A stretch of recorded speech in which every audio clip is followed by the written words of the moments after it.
Bonjour Marie. Bonjour Philippe. Ah, t'as vu, aujourd'hui c'est moi qui dis bonjour. C'est moi qui ai pris l'initiative. Parce que je ne sais pas de quoi on va parler. Donc je me suis dit, au moins, dire bonjour, ça je sais faire. Oui. Je ne sais plus ou je ne sais pas, on en a parlé. Et puis j'aime bien d'oublier pour vraiment laisser émerger ce qui est important. De quoi on doit parler aujourd'hui? Tu peux me le rappeler? Oui, je te propose de revenir sur un des présupposés de la PNL dont nous avons déjà parlé, qui est le suivant, qui parle de nos comportements et qui nous dit que tout comportement est généré par une intention positive de notre inconscient. Oui. Oui, ça y est, je suis en train de reconnecter tout ça.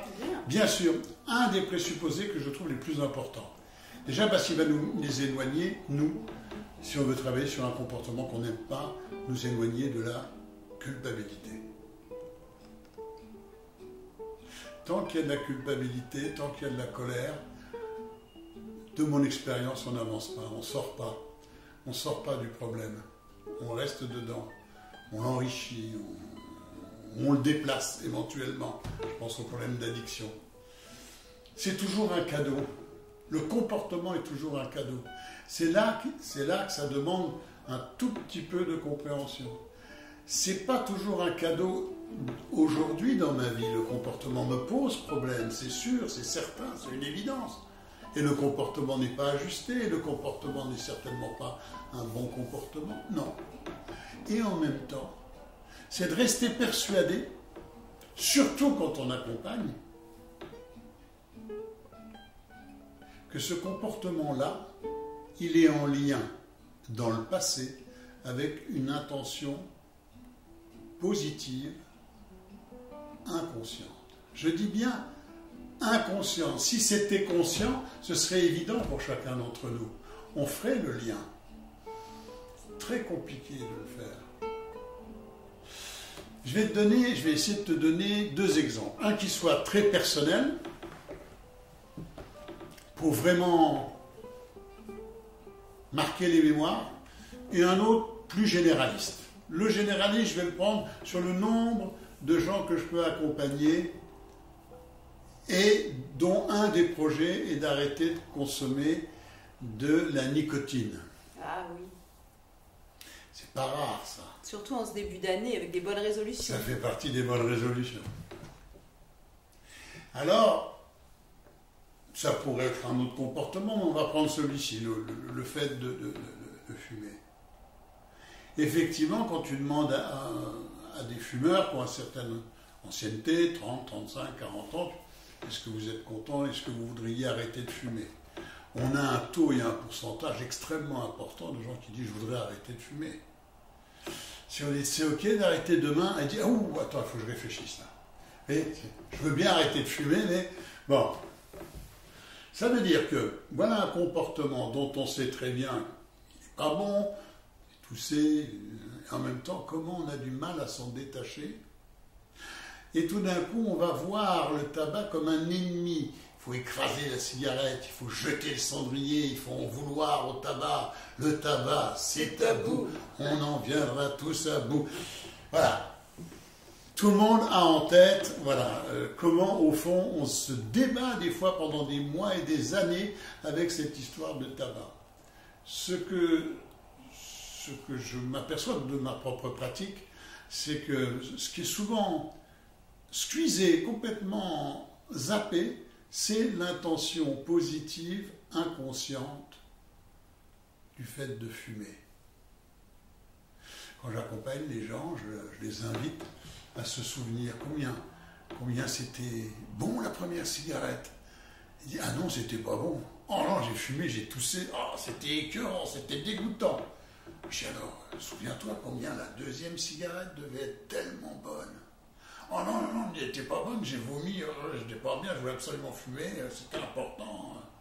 Mais c'était pas bon. Hein. J'ai dit donc, tu vois, quel âge t'avais? 12 ans, 14 ans, 17 ans? J'ai dit c'était important alors pour toi cette addiction.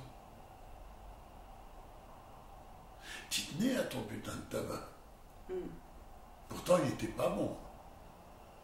Tu ne peux pas dire que c'était parce que c'était bon. On pourrait dire la même chose avec l'alcool. Hein. Les animaux ne consomment pas d'alcool. C'est nous, les êtres humains, qui allons à un moment imaginer que ça puisse être bon au goût, parce qu'on s'est habitué à ça. On a une culture très alcoolophile dans nos régions du monde, autour de la Méditerranée. Moins dans certaines régions avec la chaleur, parce qu'alcool et chaleur, ça ne se marie pas très bien. Si on regarde cette histoire de tabac, donc je demande aux gens, mais qu'est-ce qui était si important pour toi, pour que tu continues une troisième, une quatrième, puis après que tu t'achètes un paquet, puis après que tu voles de l'argent à tes parents pour pouvoir acheter un paquet, ou que tu piques les cigarettes de ton père discrètement dans la salle de bain, ou à l'endroit où il les déposait. Alors, quand les gens prennent un peu de temps, ils acceptent de repartir un peu à cette période de leur vie, souvent à l'adolescence, préadolescence, adolescence ou jeune adulte. Très souvent, ils vont se laisser surprendre. Je dis, qu'est-ce qui était si important pour toi? Alors là, les réponses sont extrêmement intéressantes. J'ai tout fait dans ma famille. Et la cigarette, ça me donnait de l'oxygène, ça me permettait de respirer, ça me permettait de me sentir libre. Alors qu'il n'y a rien de plus enchaînant qu'une drogue comme ça. Ça me permettait, je me sentais libre, je me sentais aussi arrogant. Pour d'autres, je me sentais fort. Pour d'autres, ça me permettait de faire le malin, de me donner une contenance devant les copains, devant les copines. Pour d'autres, j'étais tellement timide que pour rentrer dans un groupe de copains-copines où tout le monde fumait, c'était impensable de pouvoir aller à l'encontre du fait de fumer. Ça faisait partie du rituel de passage. Je fumais et j'appartenais. En fumant, j'existe et j'appartiens à un groupe. Ça veut dire que ce qui s'est ancré à ce moment-là était tellement important. C'est jamais par goût. C'est jamais par goût de quelque chose d'agréable. C'est pas ça. C'est qu'est-ce que ça représente. Et alors le lien est là entre l'acte, la consommation et le comportement. Et le comportement. Là, il y a une intention positive. Ça me permet de m'opposer à mon père. Et voilà. T'as vu, je fume, je suis un homme comme toi. Mais comme c'est super positif, c'est super difficile aussi de quitter ce comportement. Surtout quand on n'en a pas conscience du tout. Oui. Et puis, il y a des bénéfices qui sont venus, des intentions positives inconscientes qui sont venues s'ajouter. Dans une société où il faut bosser, bosse, que nos parents, depuis qu'on est né, fais tes devoirs, dépêche-toi, bosse, va dans ta chambre, nettoie, fais ceci, fais cela.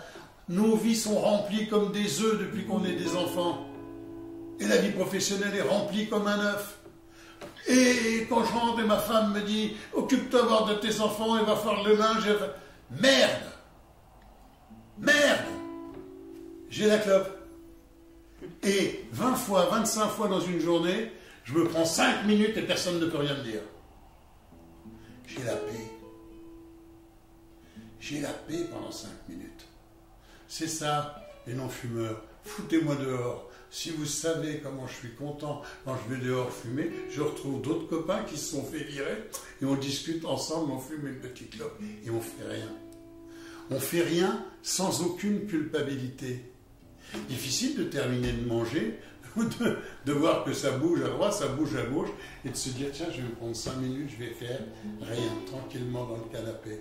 Très culpabilisant de faire rien dans notre société où il faut toujours courir d'une manière stupide comme des petits hamsters à faire. Alors s'arrêter et ne rien faire, c'est très culpabilisant. Pour le fumeur, il n'a pas besoin, lui. Il a ses 30, 25, 30 pauses, même si c'est pas agréable, même si c'est pas bon, même si ça a des tas d'autres inconvénients. Inconsciemment, je me donne des moments où j'ai la paix. Donc, des années que j'accompagne des gens qui fumaient, des intentions positives inconscientes qu'on retrouve, souvent un peu les mêmes, et puis des fois des choses tout à fait étonnantes. Bien sûr que quand j'accompagne les gens, je prends le temps de les laisser retrouver l'empreinte. Qu'est-ce qui était si important pour toi quand tu étais jeune, quand tu étais enfant, pour fumer? En quoi ça... Alors il y en a qui vont me dire, parce que j'avais une tante, personne ne fumait chez moi. Mais personne ne rigolait non plus. Et j'avais une tante qui était rigolote, Et elle fumait des grandes cigarettes comme Sapritch. Et moi, à 15 ans, je voulais fumer des grandes cigarettes comme Sapritch. Donc, au fond, les ancrages, ce qui nous a motivés à fumer, je prends cet exemple-là, une intention positive, inconsciente, on les a oubliés. Ce qui va être intéressant, c'est d'accompagner la personne à se dire, mais aujourd'hui, ce besoin d'oxygène, il existe encore. Aujourd'hui, ce besoin d'exister dans les groupes, je suis un peu timide, effectivement, quand je rentre dans un groupe. Voilà. Et aujourd'hui, ce besoin, il reste, bien sûr, probablement qu'il est encore là, le besoin. Et je vais donc accompagner les gens à réactualiser leur programme en disant, comment je peux répondre à ce besoin aujourd'hui d'une manière tout à fait ajustée. L'adulte que je suis, pas l'adolescent ou le gamin qui avait 12 ans ou la gamine qui avait 15 ans. Mais ça demande beaucoup de bienveillance d'aller accueillir la part de nous qui fume, donc la part de nous, pas nous, la part de nous qui a ce comportement. Ok, elle existe, elle a sa propre identité, elle sait pourquoi. Certains, ça a été vraiment la marque de leur rébellion familiale. Maintenant, je suis un homme ou je suis une femme, vous allez voir. Donc, pour d'autres, la marque de la loyauté aussi à la famille. Alors, d'autres, tout le monde fumait, loyauté à la famille. Reproduction du système, soumission. Donc il y a des liens très affectifs, très affectueux avec nos problématiques, nos comportements qu'on n'aime pas. Il faut aller les retrouver. C'est le travail que je fais. J'accompagne à aller les retrouver sans aucun jugement, sans aucun état d'âme. Et ensuite, j'accompagne à réactualiser. Comment tu peux répondre aujourd'hui à ce besoin du passé? Que le lien n'était plus fait entre le besoin et la réponse que j'avais apportée. Donc, le comportement a toujours une intention positive inconsciente. Et puis je vais prendre juste quelques minutes pour vous donner quelque chose. C'est un petit peu plus lourd, mais ça montre aussi qu'il y a toujours une intention positive inconsciente. Dans mon parcours de vie, de l'âge de 13 ans, où ma première rencontre avec l'alcool, ça a été un coma éthylique, donc c'était pas pour boire 2 panachés et rigoler avec les copains ou les copines. Et j'ai eu un véritable problème d'alcool que j'ai réglé beaucoup plus tard, parce que j'avais 33 ans quand j'ai été en cure pour me soigner. En tout cas, pour mettre fin à cette consommation d'alcool. Dans mon expérience personnelle, j'ai mis un peu de temps pour m'en apercevoir, mais je démarre ma vie en voulant absolument être prêtre missionnaire. Je me retrouve dans un petit séminaire, et là, je souffre de l'excès d'affection de certains prêtres. Je suis démonté, ça me paraît horrible, abominable, à qui en parler, alors que moi j'ai tellement insisté pour aller à l'internat. Je garde ça pour moi, c'est abominable, j'arrête le petit séminaire, je reviens dans ma petite ville de Bar-le-Duc, et 2-3 ans après, voilà, la première sortie que je fais, voilà, il y a du whisky, il y a de l'alcool, et moi j'avale une bouteille complète de whisky, et je me dis, waouh, ça marche. Il est où l'intérêt? Ça marche. Qu'est-ce qui marche? J'ai trouvé une substance capable de faire 2 choses. M'anesthésier suffisamment pour que je n'ai plus de sentiment de souffrance et que je n'ai plus envie de tuer la totalité des gens et des adultes que je rencontre. Ça marche. Ça marche, on a déjà l'idée que ça va s'installer, puisque ça marche. Et ce n'est pas une petite consommation pour dire petit à petit je suis entré dans l'alcool, je n'ai pas fait attention, puis à un moment j'en ai bu 2, puis 3, puis 4. Non, c'était vraiment une volonté de me couper de mes émotions, de me couper violemment de tout ce que j'avais vécu, de tout ce que j'avais ressenti, me mettant ainsi à distance de 2 choses. Ça me met à distance de mes souffrances du présent, ça me met aussi à distance de mes responsabilités du présent. Bien sûr que je ne vais pas prendre mes responsabilités et que pendant 2 décennies, je vais traîner ce problème-là. Et ça vient répondre à un besoin de t'anesthésier et de te protéger aussi. Me protéger, me mettre à distance de ma souffrance et de ma violence. À ce moment-là, je ne sais pas quoi faire de cette agressivité, de cette violence. Je n'ai pas envie de la retourner contre moi. J'ai pas de tentative suicidaire. C'est pas trop mon truc. Ça m'est venu une paire de fois, un peu trop alcoolisé. Mais c'est pas trop mon truc, le suicide. Par contre, à un moment, qu'est-ce que je vais faire de cette haine des adultes qui s'est généralisée comme ça à l'âge de 14 ans? Comment je vais réparer ça? Alors, je trouve intéressant, et on va terminer là-dessus, mais ça, je ne cherche même pas à donner une explication. C'est que donc j'ai une éducation judéo-chrétienne, puisque j'étais au petit séminaire. Et que, presque à 40 ans, en discutant de cette façon, comme je le fais avec toi, avec une personne, cette personne me fait remarquer, me dit, mais donc tu as été en cure pour arrêter de boire, à quel âge? Je dis, à 33 ans. Il me dit, quand? Et je dis, c'était à Pâques. Et là, tout d'un coup, je dis, tiens, quel symbole? Le symbole de la Renaissance, c'est Pâques, Jésus à 33 ans. J'aurais voulu le faire, honnêtement, c'est impensable que je puisse le faire. Je ne m'en suis aperçu que plusieurs années après, au fond. Ma Renaissance a démarré à Pâques, à l'âge de 33 ans. Voilà. Compte tenu du parcours et d'où venait ma blessure, je trouve que symboliquement, c'était quand même une belle façon de transformer les choses que j'avais vécues. Une belle intention positive, pardon, je te coupe, oui. Une belle intention positive de cette jolie bouteille. Bien sûr. Vous en reparlerez de cette bouteille. En tout cas, pour l'instant, voilà, l'idée est de sortir de la culpabilité par rapport à vos propres comportements. Si vous n'arrivez pas encore à créer un lien avec l'intention positive inconsciente, vous pouvez déjà avoir un lien intellectuel. Vous dire que même si vous ne savez pas, même si vous ne l'avez pas vraiment découvert, il y a de toute façon une intention positive inconsciente derrière les comportements que vous n'appréciez pas chez vous. Ça va? Super. Écoute, moi aussi ça va. C'est une belle invitation pour la journée, là. Hein. Oui, c'est une belle invitation. Puis alors, j'ai trouvé que c'était bien ça en début d'année. Vous voyez? Parce que là, on prend beaucoup de résolutions qu'on ne tient pas toujours. Pensez à ça. Il y a une intention positive inconsciente dans mon comportement. Peut-être que j'ai besoin de l'accueillir avant d'aller vers de la transformation. N'oubliez pas, vous vous abonnez, vous cliquez, nous on vous aime et vous nous aimez aussi. À bientôt de vous retrouver. À bientôt Philippe.